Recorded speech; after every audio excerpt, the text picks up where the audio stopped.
پہاڑ چلائے جائیں گے، اور جب بیاہنے والی اونٹنیاں یوں ہی چھوڑ دی جائیں گی، اور جب وحشی جانور جمع کیے جائیں گے، اور جب سمندر آگ ہو جائیں گے، اور جب روحیں جسموں سے ملا دی جائیں گی، اور جب اس بچی سے جو زندہ دفنا دی گئی ہو پوچھا جائے گا کہ وہ کس گناہ کے سبب قتل کر دی گئی، اور جب اعمال کے دفتر کھولے جائیں گے، اور جب آسمان کی کھال کھینچ لی جائے گی، اور جب دوزخ کی آگ بھڑکائی جائے گی، اور جب بہشت قریب لائی جائے گی،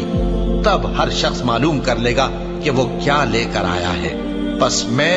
ان ستاروں کی قسم کھاتا ہوں جو پیچھے ہٹ جاتی ہیں اور جو سیر کرتے اور غائب ہو جاتی ہیں، اور رات کی قسم جب وہ پھیلنے لگتی ہے، اور صبح کی قسم جب وہ نمودار ہوتی ہے، کہ بے شک یہ قرآن اس فرشتہ عالی مقام کا سنایا ہوا پیغام ہے جو صاحب قوت ہے، مالک عرش کے ہاں اونچے درجے